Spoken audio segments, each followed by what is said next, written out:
Salut, on se retrouve aujourd'hui pour une nouvelle vidéo et aujourd'hui on va parler livres.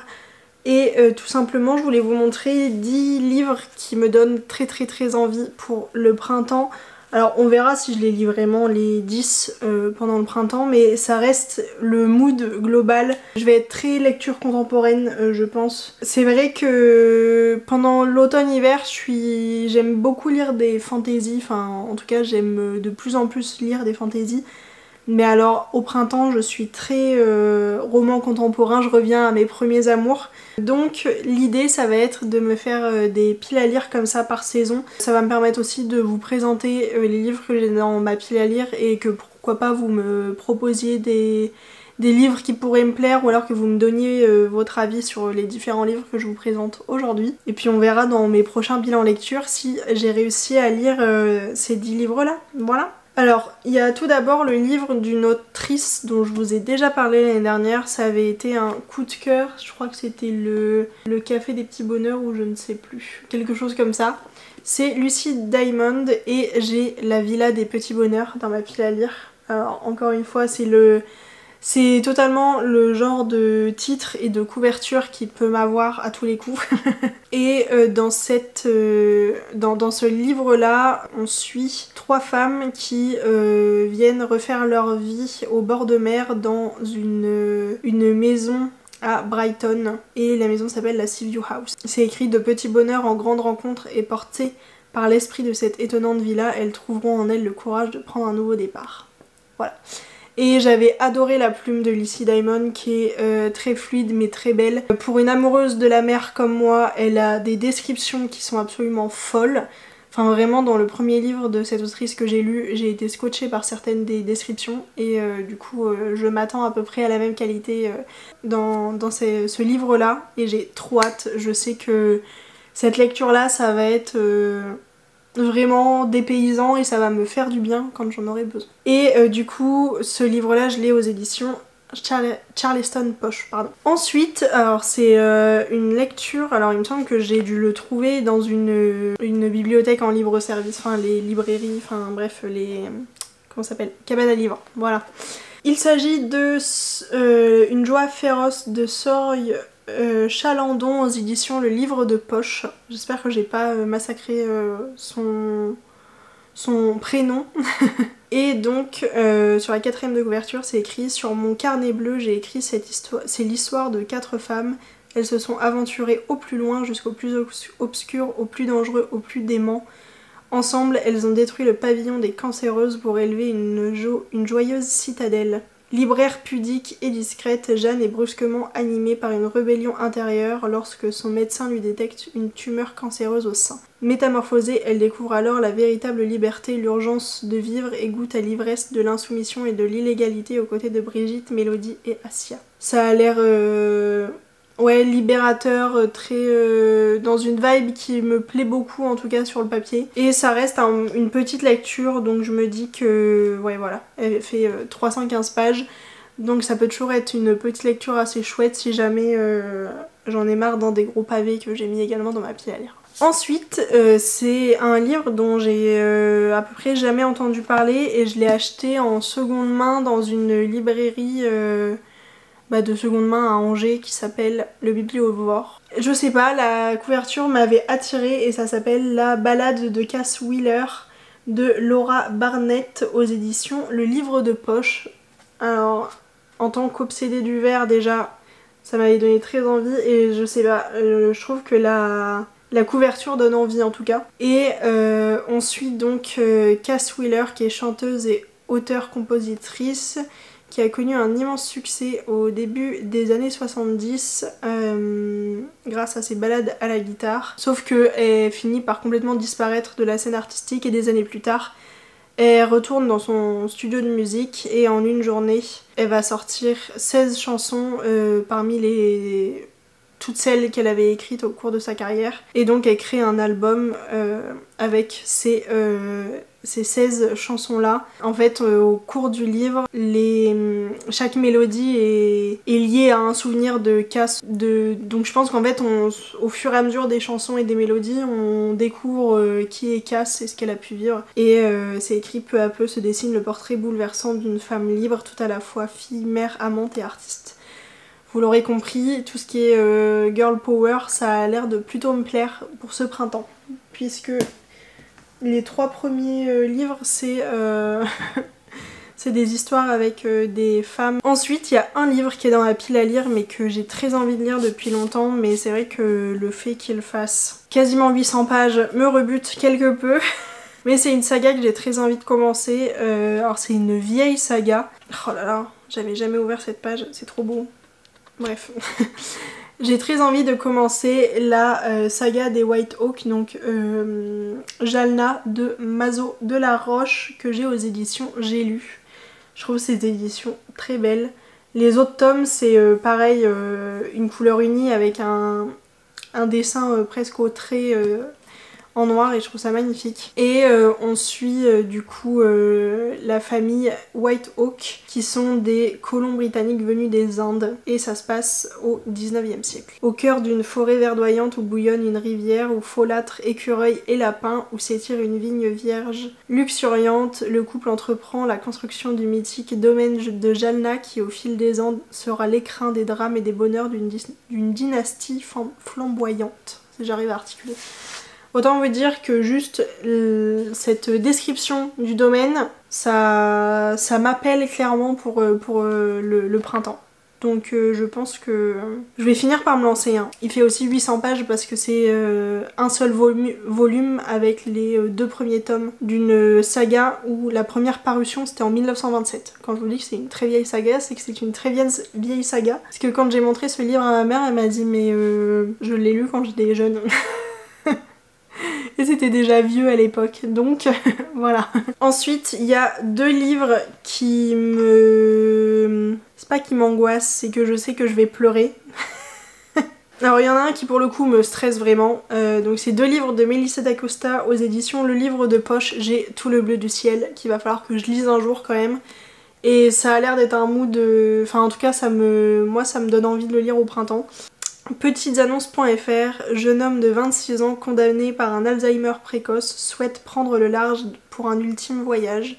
Recherche compagnonne d'aventure pour partager avec moi ce dernier périple. Émile n'a plus beaucoup de temps à vivre, il a décidé de fuir l'hôpital, la compassion de sa famille et de ses amis. À son propre étonnement, il reçoit une réponse à son annonce. 3 jours plus tard, devant un camping-car acheté secrètement, il retrouve Joanne, une jeune femme coiffée d'un grand chapeau noir qui a pour seul bagage un sac à dos et qui ne donne aucune explication sur sa présence. Ainsi commence un voyage stupéfiant de beauté où naissent à travers la rencontre entre les autres et la découverte de soi, la joie, la peur, l'amitié, l'amour, qui peu à peu perce la carapace de douleur d'Émile. Autant vous dire que je pense que je vais pleurer toutes les larmes de mon corps et plus d'une fois avec ce livre, que ce soit sur le BookTok ou sur le BookTube, à chaque fois que j'en entends parler, les gens ils disent qu'ils ont pleuré. Je sais que je vais m'effondrer en larmes, je le sais d'avance, mais il va falloir que je le lise un jour parce que ça a l'air absolument magnifique et il paraît que la plume de Melissa d'Acosta est très très très belle. Donc voilà, il faudrait que je le lise, c'est tout. Et le deuxième livre de Melissa d'Acosta que j'ai toujours aux éditions, donc le livre de poche, c'est Je revenais des autres. Et on y suit Philippe, directeur commercial de 40 ans, marié et père de 2 enfants, et Ambre, 20 ans, qui n'a absolument personne sauf Philippe. Ambre va essayer de mourir et Philippe va l'envoyer dans un village de montagne pour qu'elle se reconstruise et qu'elle apprenne à vivre sans lui. Je revenais des autres et l'histoire d'un nouveau départ, le feuilleton d'un hôtel où travaille une bande de saisonniers, tous un peu abîmés par la vie. Le récit de leurs amitiés, doutes, colères, rancœurs et de leurs amours. Le roman des autres, ceux qu'on laisse entrer dans notre vie, ceux qui nous détruisent mais surtout ceux qui nous guérissent. Je pense que je vais pleurer également parce que ça reste des... comment dire ? C'est des sujets qui peuvent me toucher. Ça, je pense que je risque de pleurer également sur celui-là, mais c'est aussi, je trouve, un message d'espoir qui me donne très envie. Et cette histoire de nouveau départ, ça me fait vraiment penser au printemps, clairement. Même si Je sais pas vous, mais moi la couverture bleu clair, au début je pensais que c'était des flocons. Donc j'avais plutôt l'impression que c'était très hivernal, mais non. Même si ça se passe à la montagne, je me dis que ça peut faire très printanier. Voilà. Et cette idée d'hôtel où les gens se reconstruisent, ça me fait beaucoup penser à une lecture que j'ai eue ce mois-ci, qui s'appelle Les Victorieuses de... Je vous mettrai le nom de l'auteur à l'écran. C'est un coup de cœur de justesse d'écriture et de... Enfin, je trouve que ça aborde des sujets durs mais de façon assez délicate et j'ai beaucoup aimé. Et je m'attends à avoir un petit peu le même type de ressenti avec celui-ci, même si c'est pas du tout la même autrice. Ensuite, le prochain livre, pour le coup, la couverture fait très clairement printemps. Alors je l'ai en livre physique, mais je l'ai également sur ma liseuse, parce que oui, j'ai eu une Kobo à Noël. Il s'agit de La toute petite reine de Agnès Le Digue aux éditions J'ai lu. Alors déjà, la couverture est absolument magnifique. Voilà. Je me vois pas le lire à un autre moment que le printemps. Alors c'est peut-être juste la couverture, hein, mais voilà, je trouve que ça a l'air en tout cas très très sympathique. Un matin, Adrien, maître chien, est appelé pour un colis suspect en gare de Strasbourg. Bloom, c'est trop mignon. Bloom, son chien hypersensible, est le premier à sentir que les larmes de Capucine, venue récupérer sa valise oubliée, cachent en réalité une bombe prête à exploser dans son cœur. Hasard ou coup de pouce du destin, Adrien retrouve Capucine quelques jours plus tard dans la salle d'attente d'un couple de psychiatres. Dès lors, il n'aura de cesse de découvrir l'histoire que porte en elle la jeune femme. Dénouant les fils de leur existence, cette rencontre pourrait bien prendre une tournure inattendue et leur permettre de faire la paix avec leur passé afin d'imaginer à nouveau l'avenir. Ça m'a l'air en tout cas tout à fait le genre de lecture que j'adore, le genre de lecture doudou. J'ai trop hâte de le lire pour le coup. Là, celui-là, j'ai assez peu de doute sur le fait que je vais le lire. Ça m'a l'air trop bien et pour le coup, la plume d'Agnès Le Digue, je la trouve magnifique. C'est... ouais, j'ai envie de lire tous ses livres. Je sais que ma belle-sœur a lu quasiment tous ses livres et vraiment ça a l'air trop bien. J'ai trop hâte. Ce genre d'histoire où c'est une rencontre mais où au final tu découvres les personnages en même temps qu'ils se découvrent et en même temps ils se reconstruisent. Enfin, je trouve ça beau. C'est tout. Ensuite, j'ai également envie de lire La bibliothèque des rêves secrets de Michiko Aoyama aux éditions J'ai lu. Très cocooning la couverture. Globalement, on suit toute une histoire dans une bibliothèque au cœur de Tokyo où la libraire propose un ouvrage totalement inattendu et très loin de ce que les clients étaient venus chercher. C'est écrit un roman choral poétique qui célèbre le pouvoir des livres et l'importance d'une personne attentive et attentionnée peut avoir sur le destin d'autrui. En tout cas, ça a l'air d'être un mood assez cocooning, tranquille, ça m'a l'air plutôt sympathique. Et ensuite, il y a deux livres où pour le coup, je savais que je les avais achetés plutôt pour lire au moment du printemps, voire l'été, mais plutôt le printemps. De Sophie Astrabi, j'ai Les bruits du souvenir, pardon. Et c'est aux éditions J'ai lu. Très jolie couverture, encore une fois, illustrée, très beau. Et on suit donc Claire qui après la mort de sa mère retrouve un appareil photo chargé d'une pellicule ainsi qu'un carnet. Et le lien entre les deux objets, c'est un village dans l'Aveyron où Claire passait les étés quand elle était petite. Et du coup elle décide de tout quitter en quête du passé de sa mère. Globalement, à travers ces deux objets, c'est la redécouverte ou la découverte des souvenirs de sa mère. En explorant les bruits de nos souvenirs, l'autrice nous conte l'histoire d'une fuite pour mieux se retrouver. Il y a moyen que je pleure aussi sur celui-là. Après, je pleure très facilement, certes, mais ça m'a l'air très touchant. Une histoire peut-être de quête d'identité, de quête de lien maternel, ça a l'air très beau. Et dernier livre de cette pile à lire, et non des moindres, il me donne très envie. Le livre d'Alizé Cornet, La valse des jours, aux éditions J'ai lu également. Et ça a l'air d'être également une histoire familiale parce qu'on suit donc l'histoire de la famille d'Alizé Cornet au cœur des années 1960 à Nice. Donc c'est dans un milieu modeste où l'alcool abîme les hommes et où l'émancipation est difficile. L'émancipation des femmes du coup. Mais ce sont aussi les jours heureux, la lumière qui jaillit au gré d'une danse, d'un amour, d'un lien indestructible et la certitude que demain sera plus beau. C'est beau quand même. toutes ces lectures dans le monde réel très actuel, c'est le genre de truc que j'aime beaucoup, avec des histoires de personnes qui évoluent, qui apprennent sur eux-mêmes, c'est tout ce que j'aime, donc voilà. J'ai très hâte de lire ces 10 livres.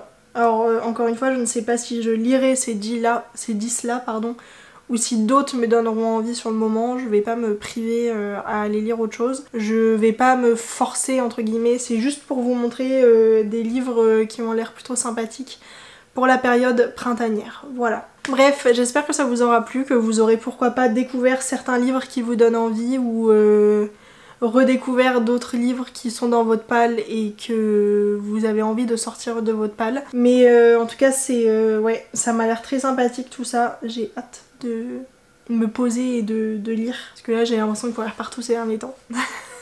Non, franchement, j'ai hâte, ça a l'air d'être des très belles lectures, donc on verra ce que ça donne. Mais comme je le disais au début de vidéo, si vous avez des lectures à me conseiller, vous avez un petit peu l'idée de ce que j'aime comme livre, ce qui m'attire en tout cas quand j'achète des livres. Donc voilà, si jamais vous avez des suggestions, n'hésitez pas à me les donner dans les commentaires. J'espère que ça vous aura plu, que les vidéos piles à lire ou les vidéos livres dans tous les cas, ça vous plaît toujours autant. Et moi je vous fais des très gros bisous et je vous dis à très vite pour une nouvelle vidéo. Ciao!